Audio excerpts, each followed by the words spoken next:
Hai, dengan saya Andra di sini. Ya, di video kali ini kita akan membahas soal jenis-jenis bisnis reseller yang bisa dijalankan kalau mau membangun reseller atau pasukan penjualan ya. Jadi kemarin kan kita udah ngebahas gimana sih caranya eh, memahami hal-hal penting ketika pengen berbisnis sendirian, pengen berbisnis solo gitu ya. Nah, ini menarik. Kemarin saya mendapatkan pertanyaan seperti ini, teman-teman. Ada yang bertanya kepada saya, kalau saya posisinya belum punya produk, saya belum produksi sendiri, bisa nggak sih jadi reseller? Nah, jawabannya akan saya jawab di video kali ini ya. Karena saya akan menunjukkan beberapa jenis-jenis bisnis yang bisa dijalankan kalau ingin berbisnis bareng reseller atau merekrut reseller lagi ya. Oke, nggak usah berlama-lama, kita langsung aja. Nah, paling pertama ini yang paling umum, yang paling mudah dipahami semua orang gitu ya. Kalau pengen rekrut reseller ya kita harus jadi produsen. Bener gak sih? Ya kita fokusnya produksi. Seperti negara China gitu ya yang fokusnya produksi. Nah dia bisa membuat apa ya, produk-produk itu harganya murah. Nah kekurangannya adalah yang selalu dicari yang termurah. Kalau bermain di ranah ini tentu harus punya modal yang besar dan untuk pemula resikonya tinggi ya. Kalau pengen harga murah tentu kita harus ngejar kuantiti yang banyak ya. Kita harus produksi dalam jumlah yang banyak supaya bisa neken harga, neken cost. Nah kalau kita produksinya dikit-dikit ya itu harga memurah susah ya. Jadi kalau kita pengen murah tentu kita harus punya modal. Nah saya pun saat mulai bisnis ini dulu rugi puluhan juta di bisnis sebelumnya ya. Jadi ketika saya pertama kali mulai bisnis, saya dulu nggak ngerti yang ada namanya reseller, dropshipper. Saya nggak tahu ada bisnis yang ibaratnya tuh bisa dimulai dengan modal minim. Ketika langsung terjun ke ranah produksi atau jadi produsen, banyak riset gitu ya. Kita ibaratnya untuk bikin satu resep aja ibaratnya kita sampai belanja sana belanja sini dan hasilnya gagal, jadi banyak trial error lah ya. Nah kalau misalnya kita jadi produsen langsung ya resikonya tentu lebih tinggi, walaupun kita punya mentor tetap aja kita butuh modal yang lebih besar ya dibandingkan kita ibaratnya menjadi dropshipper ataupun reseller. Nah jadi kalau misalnya Anda kira-kira punya modal besar jadi produsen boleh nggak? Ya boleh gitu, yang penting saya udah jelaskan ada resiko yang harus dipersiapkan gitu ya.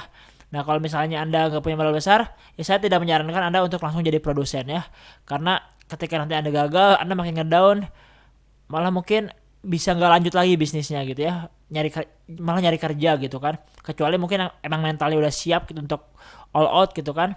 Ya ketika gagal ya mereka dia nyoba terus, tapi banyak juga gitu yang gagal galau ujung-ujungnya nggak dilanjutin bisnisnya ya. Oke, ini yang pertama jadi produsen. Nah lalu yang kedua adalah kita bikin brand ya. Ya kalau bikin brand itu beda dengan produksi sendiri ya. Jadi teman-teman harus paham. Kalau bikin brand itu adalah membangun brand ya, bukan produksi. Oke, nah contohnya seperti Apple. Mereka tidak berfokus untuk memproduksi komputer dan smartphone-nya, tetapi membangun brandnya. Produksinya pun maklun ke China ya. Jadi mereka ibaratnya hanya mendesain kira-kira fiturnya seperti apa yang diinginkan gitu kan si Apple tuh. Nah mereka nggak produksi sendiri, mereka maklun ke China ya. Nah resellernya jelas banyak karena brandnya kuat, banyak orang yang mau bantu jual gitu ya. Nah jadi gini teman-teman, untuk produksi smartphone China gitu ya, smartphone China, smartphone Apple gitu ya, itu udah jelas mereka nggak produksi sendiri ya. Saya pun pakai produk-produk Apple dan itu selalu ada tulisannya assemble by China atau ya assemble by Taiwan gitu ya. Nah mereka pintar gitu, mereka nulisnya bukan made in China ya. Kalau misalnya kita kan punya asumsi gitu ya, kalau buatan China itu ya kesannya murah gitu kan, kesannya tuh KW gitu. Nah makanya mereka ganti kata made in jadi assemble ya, jadi assemble gitu. Jadi kesannya tuh ya bukan made in China gitu kan, karena nggak semua orang ibaratnya ngeh dengan kata-kata itu. Nah jadi kalau kita nggak bikin brand, kita pun harus pikirin sampai sedetail itu ya. Walaupun kita nggak produksi sendiri, bagaimana caranya kita bisa membangun kesan yang ingin kita bangun kepada market ya. Nah kalau kita pengen membangun brand yang ibaratnya nilainya bisa dijual dengan harga tinggi, ya tentu kita harus memikirkan segi-segi yang seperti itu. Misalnya kalau teman-teman tahu juga ada Nike ya, Nike itu jualan sepatu, tapi dia tidak produksi sendiri ya. Dia produksinya ya di tempat-tempat lain gitu kan. Dan saya dengar-dengar juga ada pabriknya di Indonesia gitu ya yang ngeproduksi Nike. Diproduksi di sini terus dikirim ke Amerika, nyampe Amerika dijual lagi ke sini dengan harga yang lebih tinggi ya. Ada seperti itu. Nah, makanya kalau misalnya Anda ingin ibaratnya nggak produksi dan ibaratnya pengen bisa berbisnis bareng reseller, ya Anda harus bisa membangun yang namanya brand ya. Jadi kalau ketika Anda ibaratnya membangun brand, ini mungkin biayanya tuh membangun brand tuh nggak murah ya, nggak saya bilang ya lumayan butuh waktu, butuh effort juga gitu untuk mikirin dari segi aspeknya. Tapi worth it buat dicoba ya, worth it buat dicoba. Dan menurut saya pribadi membangun brand ini tuh bisa bertahap ya. Beda dengan produksi yang emang harus langsung gitu kan, peralatannya harus ada gitu kan kalau produksi itu. Terus kalau misalnya kita bahan bakunya harus ada, jadi emang diperlukan modal. Nah kalau membangun brand kita bisa belajar dari step by step gitu ya. Karena saya pun ketika membangun brand saya di PD Snack gitu kan, saya membangun brand saya digitalprinting.com, dan saya membangun personal brand gitu ya, personal brand saya pribadi, yaitu saya mulainya nggak langsung modal gede kok. Saya bertahap, begini caranya, saya coba pelan-pelan. Emang nggak langsung bagus, tapi ya bisa gitu ya. Nah makanya kalau misalnya Anda pengen merekrut reseller, Anda bangunlah brand. Karena ketika kalau brandnya udah bagus, sudah kuat, ya banyak orang yang bantu jual ya. Nah Anda bisa bermain di harga tinggi, atau Anda mau bikin brand yang kesana tuh murah, tapi murah tapi berkualitas ya. Mungkin kayak Xiaomi lah ya. Xiaomi dia kan brandnya murah, harga merakyat gitu kan, tapi ibaratnya punya spek yang bagus. Nah, jadi Anda bebas gitu ya mau pilih bermain di ranah yang mana. Yang penting Anda kuncinya bangun brand. Nah saya juga menawarkan sebuah solusi teman-temannya di bisnis saya di digitalprintingid.com. Teman-teman bisa kunjungi aja webnya ya. Di sini Anda bisa bikin brand walau cuma order satuan ya. Nah di sini bisnisnya lebih ke fashion ya, produk-produk print on demand, produk-produk custom.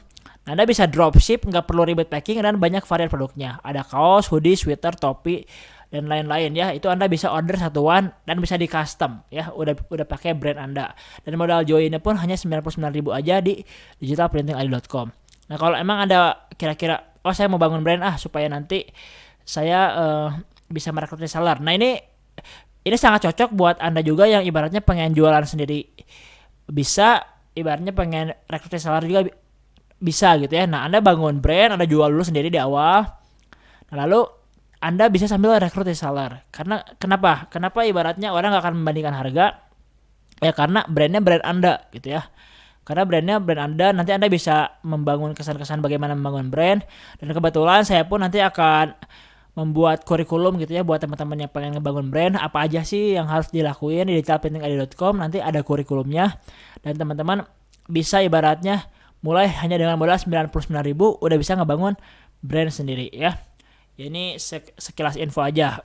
Kalau menurut teman-teman tipikal seperti itu ya mungkin jodoh gitu ya dengan digitalprintingid.com, ya bisa kami bantu ya teman-teman kalau pengen bikin brand.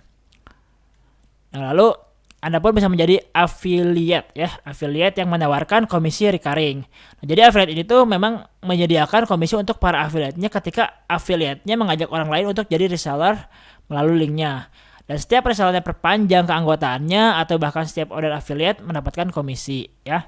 Nah, jadi kalau misalnya Anda pengen membangun reseller, carilah affiliate yang menawarkan komisi recurring. Jadi kalau misalnya Anda suka jualan sendiri, cari affiliate yang komisi sekali penjualan pun itu nggak masalah. Tapi kalau misalnya Anda konteksnya pengen bangun reseller, pengen membina reseller gitu kan, cari yang recurring. Jadi ketika misalnya dia udah join, Anda bisa sambil bina, dan ketika Anda membina pun Anda ibaratnya nggak kayak cuma ngajarin dengan dibalas terima kasih doang gitu ya.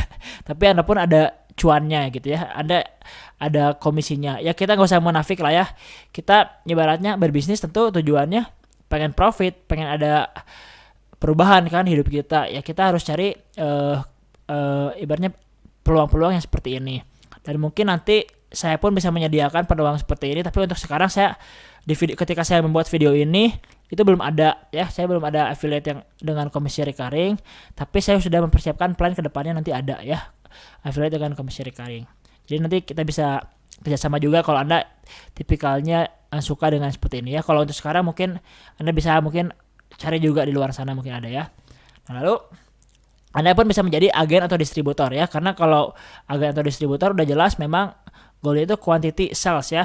Di sini memang Anda harus bisa merekrut reseller sebanyak-banyaknya dan membina mereka. Nah, pilihlah produk yang memang gampang dijual dan potensi repeat ordernya tinggi. Kalau menurut saya pribadi, ketika teman-teman pengen jadi agen atau distributor, jangan mencari produk yang ibaratnya sulit dijual. Apalagi konteksnya Anda adalah pemula ya. Misalnya Anda pemula, cuman Anda punya modal nih ya. Anda punya modal buat ngestok produk banyak, dan Anda ibaratnya yakin nih, oh produk ini tuh kayaknya gampang nih jualnya gitu ya. Nah, saya pun punya bisnis snacks teman-teman ya, yang segera open agen dan distributor. Ini namanya pdsnacksid.com. Nah, syaratnya harus join dulu karena hanya reseller yang bisa menjadi agen dan distributor. Nanti detailnya saya jelaskan setelah join. Yang jelas teman-teman bisa cek deh ya untuk produk dengan kemasan premium seperti ini, dan rasanya pun ngangenin, bisa dibuktikan ya. Kalau teman-teman gak percaya, order dulu aja deh. Order, cobain, rasain sensasinya ketika teman-teman makan snack ini gitu ya. Itu pasti rasanya tuh ngangenin ya. Saya bisa jamin karena saya pribadi pun ketika makan ya, saya pun merasakan wah ini emang produknya bagus, berkualitas, dan emang ketika saya udah nyoba pengen lagi ya. Mungkin Anda bisa bilang, waduh itu mah karena produk sendirilah, produk Bang Rian. Ya udah, cobain aja, buktiin ya, cobain aja makan gitu ya, order gitu kan. Kalau nggak percaya, terus cobain sendiri sensasinya seperti apa gitu ya. Nah, kenapa Mama Roni dan ibaratnya produk snacks di pdsnacksid.com bisa gampang dijual dan repeat ordernya kencang? Yang pertama, karena harganya bersaingnya terjangkau. Dengan kualitas premium seperti ini, kita kasih harga yang murah ibaratnya ke reseller dan juga dropship ya. Jadi baru ke reseller dan dropship aja itu harganya udah murah, apalagi nanti ke agen dan distributor gitu ya. Jadi teman-teman bisa ibaratnya merekrut reseller, walaupun teman-teman di sini konteksnya hanya menjadi reseller, tapi teman-teman pun bisa merekrut reseller lagi. Kenapa? Karena reseller yang sudah bergabung di pdsnacksid.com itu mereka mendapatkan harga 10.000 dan harga jual konsumen Mama Roni itu adalah 15.000 ya. Nah, itu spare-nya ibaratnya masih ada lumayan jauh gitu ya. Jadi misalnya teman-teman bisa rekrut reseller, kasih mereka harga 12.000, misalnya minimal order 10 atau minimal order 20, itu bebas ya. Nah, jadi teman-teman bisa belajar ibaratnya kalau pengen bangun reseller tapi dengan produk yang repeat ordernya cepat ya, untuk ngejar cash flow gitu kan. Nah, kalau teman-teman pernah ibaratnya tahu 5 tangga bisnis terus di fase starting, ya produk snack ini menurut saya pribadi adalah produk yang cocok gitu ya kalau teman-teman pengen merekrut reseller ya. Karena walaupun teman-teman di sini reseller, teman-teman bisa merekrut reseller lagi ya. Dan marginnya lumayan lah ya. Tapi di sini teman-teman jangan ngarepin ya untung langsung gede gitu, karena di sini bermainnya dengan quantity ya. Goalnya seperti yang saya bilang tadi adalah quantity dan sales ya. Jadi kalau teman-teman lebih cocok dengan produk-produk seperti ini dan juga suka ibaratnya bermain offline ya bisa dengan pdsnacksid.com. Ya kalau pengen main online pun bisa gitu ya, tapi ibaratnya teman-teman harus ngerti gimana caranya ngebangun akun IG, gimana caranya endorse, gimana caranya ibaratnya mencari target market yang tepat. Nanti kita bisa belajar juga ketika teman-teman sudah join ya. Oke. Nah, lalu ada juga MLM ya. Nah, ini MLM adalah sebuah sistem distribusi. Jadi gini, kalau ada yang bilang MLM tuh tipu-tipu, MLM tuh bisnis janji-janji manis palsu. Janji mau ngasih pesawat terbang tapi cuma hoax doang. Nah, itu Anda ibaratnya belum belum mendalami yang namanya MLM. Ya mungkin saya pernah dengar orang-orang seperti ini adalah orang-orang yang biasanya belum pernah ikutan tapi dengar kata orang, atau udah pernah ikutan tapi nggak ngejalanin gitu ya, atau yang ibaratnya udah ikutan ngejalanin tapi caranya masih salah, nggak konsisten, asal dan belum sukses gitu ya. Nah, jadi kalau teman-teman paham sebenarnya MLM itu bukan tipu-tipu, tapi MLM adalah sebuah sistem distribusi. Nanti saya akan jelaskan di sebuah video khusus ya tentang ini. Nanti teman-teman kalau emang tertarik komen aja, Bang saya pengen tahu nih MLM adalah sebuah sistem distribusi itu maksudnya seperti apa. Oke, nanti saya buatkan videonya. Jadi saya akan jelaskan nanti berbagai macam jenis sistem distribusi, dan MLM itu adalah salah satunya ya. Nanti akan saya buatkan video khususnya. Dan asalkan produknya jalan, MLM adalah sistem yang bagus untuk membangun jaringan reseller. Apalagi sekarang sudah semakin mudah dengan digital marketing ya. Jadi gini, kalau ketika teman-teman mencari sebuah bisnis MLM, pastikan produknya jalan, ya. Pastikan produknya emang punya value, punya manfaat. Karena kalau teman-teman cuma jualan sistem, ya, produknya nggak jalan, itu nggak akan bertahan lama. Tapi kalau emang produknya jalan gitu ya, produknya jalan, itu bisa bertahan puluhan tahun, ya. Bisa bertahan puluhan tahun karena MLM tuh cuma jaringan distribusi aja gitu, sebuah sistem distribusi. Nah, kalau misalnya konvensional, misalnya sistem distribusinya tuh kan kayak gini. Dia tuh ke distributor tunggal, ya, dari distributor tunggal dia kasih ke distributor daerah, dari distributor daerah dikasihin ibaratnya ke agen, dari agen ke grosir, dari grosir ke warung, nah dari warung ke pembeli, ya. Kira-kira kalau konvensional seperti itu. Nah, itu kan ada biaya-biayanya tuh, mereka saling cubit-cubitan, ya. Dan ibaratnya si produksi pun dia punya budget, punya budget yang lumayan gitu ya dengan sistem rantai distribusi seperti itu, sehingga ketika dia promosi dia bisa bayar TV, dia bisa bayar influencer gitu ya, artis. Nah, dengan mereka melakukan promosi seperti itu, maka brandnya itu bisa dikenal dan besar gitu ya. Itu adalah sistem dengan konvensional. Sebenarnya banyak banget, nanti akan saya jelaskan di video khusus. Nah, tapi kalau MLM tuh nggak seperti itu. MLM tuh nggak ada sistem rantai distribusi seperti tadi. Nah, jadi dari perusahaan ini biasanya mereka langsung ke member gitu ya. Nah, dari member untuk member. Jadi si komisi-komisi yang tadinya buat distributor, buat agen, itu dipangkas dijadiin bonus-bonus buat member. Nah, biasanya kalau MLM itu paling ada yang namanya stokis, ya. Nah, stokis itu adalah member juga, member yang ibaratnya udah punya modal buat stok banyak. Nah, makanya si member bisa upgrade jadi stokis, ya. Tapi rantai distribusinya kalau dari perusahaan ke member langsung bisa nggak? Bisa, ya. Jadi ya MLM itu sebenarnya sistem distribusi, cuma kebanyakan MLM yang nggak bener tuh banyak, dan mungkin teman-teman juga nemuin MLM yang nggak bener. Jadi ibaratnya jualnya cuma jual sistem, produknya nggak jelas gitu kan, baru setahun 2 tahun udah hilang. Nah, tapi ada nggak sih MLM yang bertahan sampai puluhan tahun di Indonesia? Ada, ya. Dan ibaratnya bahkan bisnis MLM yang sistemnya binary gitu ya, yang binary itu tuh ada yang bisa bertahan sampai 10 tahun lebih gitu ya. Di Indonesia itu udah ada. Makanya kalau saya pribadi, ya mungkin teman-teman masih bingungnya sistem binary, sistem matahari, sistem trinary. Itu kalau teman-teman udah mendalami MLM, teman-teman bakal paham sih, ya. Nanti mungkin saya edukasi sedikit lah soal MLM, ya. Kenapa saya mempelajari MLM? Karena balik lagi, saya itu punya passion di bidang marketing, teman-teman. Saya punya passion di bidang marketing, makanya semua jenis marketing ya saya pelajari gitu kan. Dan salah satunya adalah MLM. Dan menurut saya pribadi MLM ini bagus dan direkomendasikan oleh guru-guru besar di Amerika gitu ya. Dan di Amerika sendiri pun udah ada kuliah jurusan MLM. Jadi kalau MLM tipu-tipu, kenapa di Amerika dilegalin gitu kan? Kenapa di Amerika kok ada mata pelajarannya gitu ya, ada jurusannya? Ya makanya teman-teman harus paham dulu, ya. Nah, mungkin teman-teman juga di sini sebagian udah ada yang suka dengan MLM gitu ya. Nah, tapi kalau misalnya teman-teman punya kegelisahan untuk menjalankan MLM, teman-teman bisa WA saya, ya. Ini nomor saya di 0813-8227-7794. Saya akan berikan sebuah peluang baru, ya. Karena gini, dengan digital marketing, Anda akan dimudahkan untuk merekrut orang yang tepat, sehingga Anda tidak perlu lagi takut kehilangan teman atau saudara saat menjalankan bisnis MLM. Ya, karena gini, kita bisa merekrut orang yang emang tepat, emang suka dengan MLM, tidak negatif dengan MLM, dan udah lebih open minded gitu ya. Dengan digital marketing, Anda bisa merekrut orang-orang yang tepat, dan kita nggak perlu merekrut ibaratnya jutaan gitu. Enggak, teman-teman, gini, teman-teman cari deh seluruh penduduk Indonesia itu jumlahnya berapa, ya, jutaan, ya.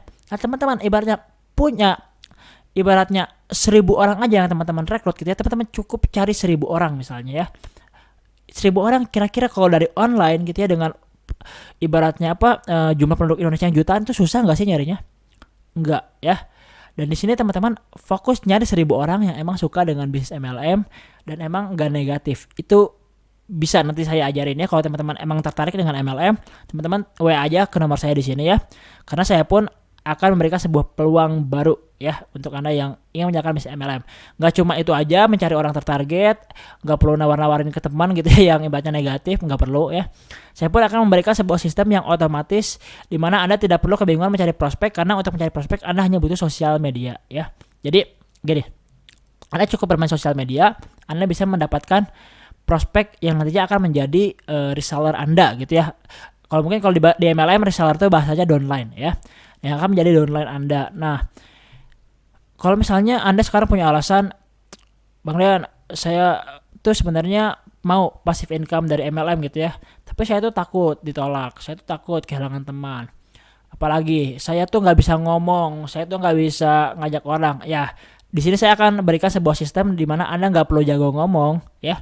Anda tinggal ikutin aja metode yang saya berikan. Udah ada template-nya, tinggal lakuin aja, tiru, plug ya. Jadi dan di sini nggak perlu amati, tiru, modifikasi, Anda hanya perlu amati, tiru, plug, lakukan semasif mungkin, lakukan sebanyak mungkin. Ya Anda udah bisa kok nanti ibaratnya merekrut 1000 downline Anda gitu ya. Oke. Nah, silakan pilih mau bermain di ranah mana, mau bermain di sendiri silahkan gitu ya. Jadi produsen, mau ibaratnya mau nyari peluang di tempat lain juga boleh, nggak ada larangan ya. Mau bermain menjadi tim saya juga boleh. Silakan pilih peluangnya, mau jadi bangun brand, mau teman-teman ibaratnya mau jadi agen atau distributor, mau jadi dropship ya, atau ibaratnya teman-teman mau jalan MLM juga. Saya memberikan peluang yang dirasa cocok dan mudah Anda jalankan tanpa merasa terpaksa ya. Jadi bebas. Kenapa saya menyediakan banyak peluang? Ya karena saya pribadi jujur teman-teman. Sekarang di era COVID seperti ini tuh banyak orang yang kehilangan pekerjaan ya. Banyak orang yang kehilangan pekerjaan. Dan gini, ketika kita menjalankan sebuah bisnis, itu kan biasanya kita mencari yang cocok dengan diri kita ya. Nah, ketika saya ibaratnya melakukan promosi nih di FB Ads ya. Dari ratusan ribu, jutaan orang yang melihat iklan saya yang gabung di digitalprinting.com tuh berapa orang? Cuma ribuan ya. Kenapa yang lainnya tidak gabung? Ya karena mereka merasa tidak cocok. Nah makanya mungkin dari yang sisanya tadi nggak cocok dengan digitalprinting.com, mungkin cocok dengan PD Snacks. Yang mungkin nggak cocok dengan PD Snacks, mungkin cocok dengan ibaratnya yang MLM yang nanti akan saya berikan ya. Jadi ya saya membuka peluang sebanyak mungkin supaya saya bisa membantu orang sebanyak mungkin. Jadi kalau misalnya Anda mikir, Bang Dean nggak jelas sih nawarin yang mana, kemana nawarin casing, kemarin nawarin snack, kemarin nawarin MLM. Ya saya nawarin karena nggak semua orang harus join ke bisnis saya gitu. Saya nggak mau maksa-maksa orang, wah pokoknya kamu harus jualan produk custom, kamu harus jualan snack supaya kamu ibaratnya bisa bangun bisnis. Enggak, makanya saya nawarin peluang apa nih yang cocok kira-kira dengan Anda gitu ya. Ya jadi kalau misalnya Anda cocok di sini, oke, join. Anda nggak cocok, nggak masalah gitu ya. Jadi saya hanya menawarkan. Oke. Jadi kira-kira seperti itu ya untuk kali ini. Saya edukasinya seperti itu buat teman-teman ya. Jadi kalau teman-teman ada pertanyaan silahkan komen. Ya kalau misalnya teman-teman di sini ada yang ngomong, ujung-ujungnya promosi. Ya terus kenapa gitu ya? Kalau saya kan promosi juga tujuannya buat ngebantu teman-teman juga gitu kan. Nah sekarang ini teman-teman kenapa follow YouTube saya, kenapa WA saya, kenapa ibaratnya follow Instagram saya? Karena teman-teman tentu ibaratnya pengen kan mendapatkan sebuah informasi peluang atau perubahan gitu kan untuk hidup teman-teman. Nah kalau teman-teman ibaratnya ketika saya berikan informasi ada komen ujung-ujungnya jualan, ya udah nggak usah follow juga nggak masalah gitu, karena masih banyak juga orang-orang yang ibaratnya lebih open minded gitu. Dia fokusnya bukan nggak mau dijualin, tapi dia fokusnya apa? Dia fokusnya adalah dia pengen ada perubahan di dalam hidupnya gitu ya. Sekarang ini teman-teman fokusnya nggak mau dijualin, negatif, takut peluang, atau teman-teman ibaratnya fokusnya kira-kira ini peluang yang ditawarin bisa mengubah hidup saya nggak, bisa ngebantu saya nggak, cocok sama saya nggak nih. Teman-teman fokusnya mau kemana gitu? Mau fokusnya nggak mau dijualin atau mau fokusnya mencapai impian teman-teman, mencapai goal teman-teman gitu ya. Bebas, itu pilih sendiri gitu ya. Kalau saya pribadi saya nggak pernah negatif gitu ya. Kalau ketika diberikan informasi saya tanggap peluangnya. Kira-kira bisa nggak nih saya ambil? kira-kira bisa nggak saya jalanin. Kalau ada keraguan ya tinggal tanya gitu kan. Nah makanya kalau ada keraguan, ada pertanyaan, komen aja di bawah nih. Nanti saya balas satu-satu ya. Mumpung saya masih bisa balas nih. Subscribernya masih 1000. Saya di WA itu udah susah banget buat balas. Kenapa di WA tuh ada banyak banget, udah ada ribuan ya teman-teman, lebih dari 5.000 lebih gitu. Kalau misalnya gitu, saya nge-broadcast ke 5.000 orang ini gitu. Ke 5.000 orang ini dan semuanya ibaratnya apa ya, ngechat saya, ya mungkin saya nggak bisa balasin. Makanya kalau teman-teman nanya kenapa di WA slow respon, ya saya di WA tujuannya untuk memberikan informasi, saya memberikan edukasi. Kenapa saya harus ngasih info di WA? Kalau di WA tuh orang bukannya sering ya, dibanding ini. Kalau misalnya saya upload YouTube, nggak semua orang tiap saat buka YouTube. Tapi kalau saya upload di WA, mungkin teman-teman ketika lagi lagi barunya lagi sibuk, teman-teman pas santai buka, oh dari WA, akhirnya teman-teman buka YouTube, akhirnya teman-teman buka IG. Nah tujuannya untuk ngasih reminder buat teman-teman biar gampang ingat gitu ya di WA tuh ya. Oke, mungkin segitu aja video kali ini. Nanti kita akan bahas lagi ya tips-tips bagaimana berjualan sendiri dan bagaimana juga cara berjualan dengan reseller. Tunggu video-video berikutnya. Dan kalau teman-teman emang cocok dengan informasi yang saya berikan, saya tunggu di WA ya. Oke, kita ketemu di next video.